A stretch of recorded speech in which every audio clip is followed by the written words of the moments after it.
But basically, what you're doing is doing a design where you're going to take out chips in geometric shapes, and if you have a hardwood, then you use 6 cuts, where you cut to the center there, cut to the center there, and there. And then you take out the chips, and the chip basically has the shape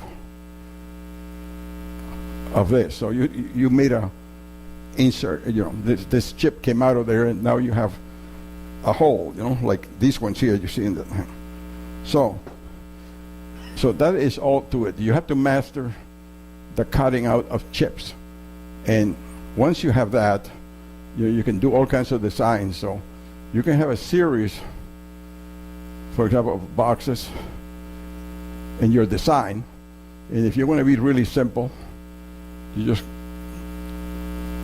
cut it and let's say take that triangle off, and take that triangle off, and this one, and this one, and this one, and this one. If you mark it, if you don't mark it, you do like me, then you take out the wrong one. But once you have that, then you have these solid triangles, and then you just take a chip here, like that. Not any more complicated than that.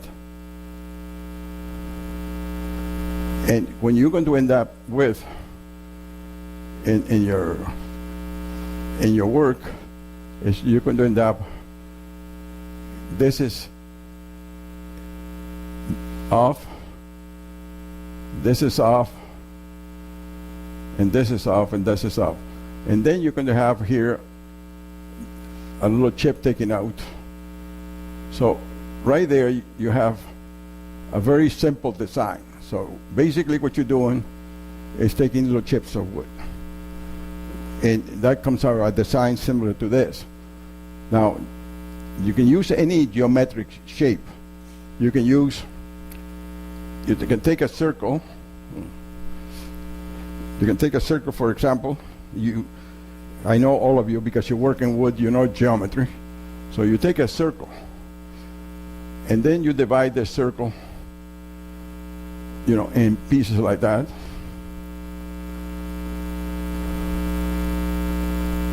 So now you have a rosette, and that give you that will give you, the form. When you take this out, it'll give you a shape of a flower. So, and then you can cut a line, let's say there, one there, and one there. So basically, the layout of these forms that look so complicated, it's just a matter of laying out a grid, taking out chips of wood, and then you come out with a design. When it's all together in a pattern, then it's a very attractive design.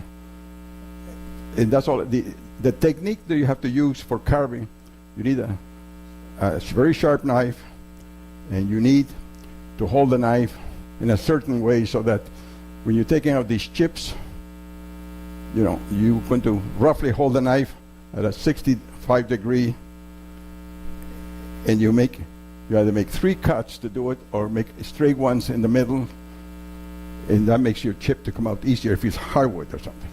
And you can do this with a knife, or a skew chisel, or some other chisel or knife. So basically, that's all is to chip carve. Everything is symmetry. The symmetry, because everything has to be, symmetrical, and that just takes practice.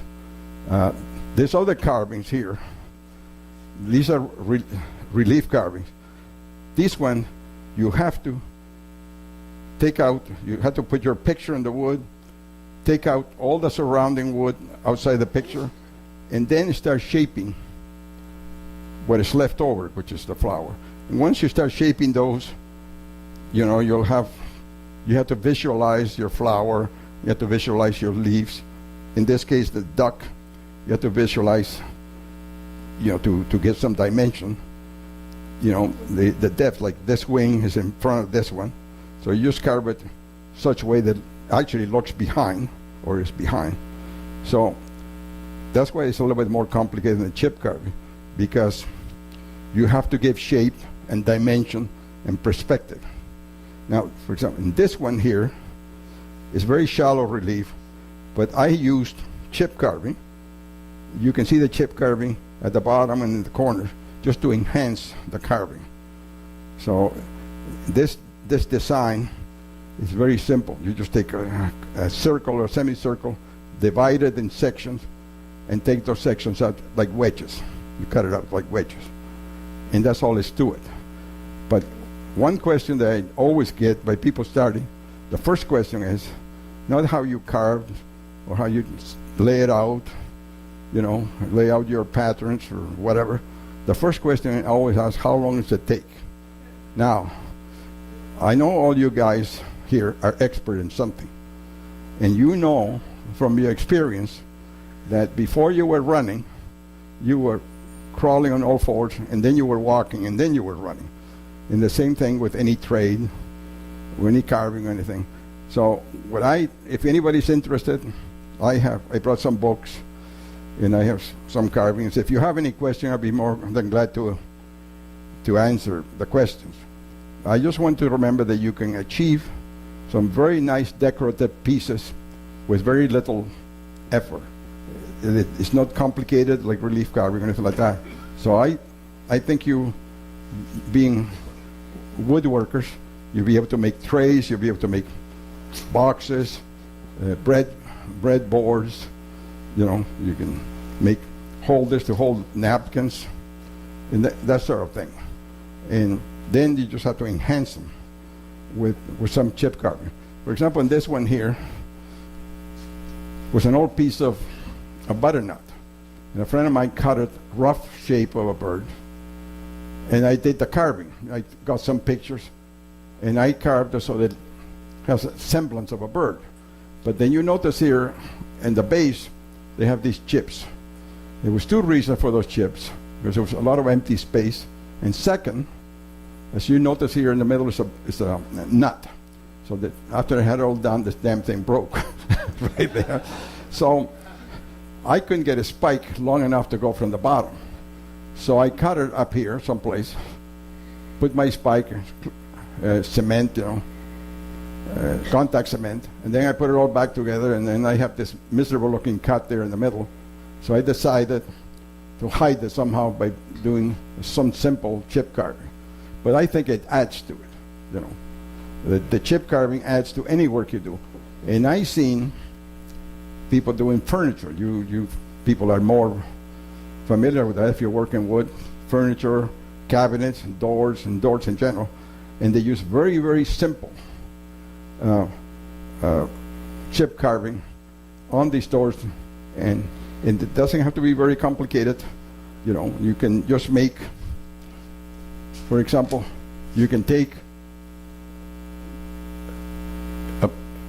lines, cut out lines, tie some kind of a knot here, and then you can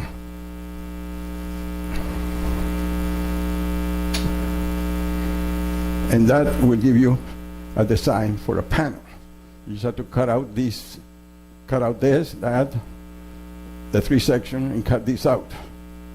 Very shallow, and right away, instead of being just a plain panel for a door or a cabinet, whatever, now you have made it, you know, far more attractive. And you can do this with any sharp knife or chisels to cut it out. For example, and sometimes when they do this kind of round shapes up here, they use a chisel, which you probably are very familiar.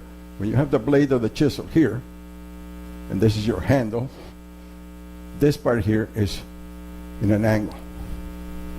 And the skew chisel. That,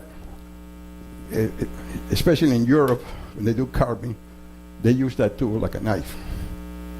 And I've seen people that had that training take that tool, take a block of wood, and with that tool, make it into a ball, literally, into a knob on top of a post, you know, something. So it's up to you what tools you use, what wood you use. The only thing I would suggest is that you think about this, and you can turn with very simple techniques a plain wood-made item like a door or a cabinet into something more attractive. So with that, unless you have any other questions, I'll sit down and shut up.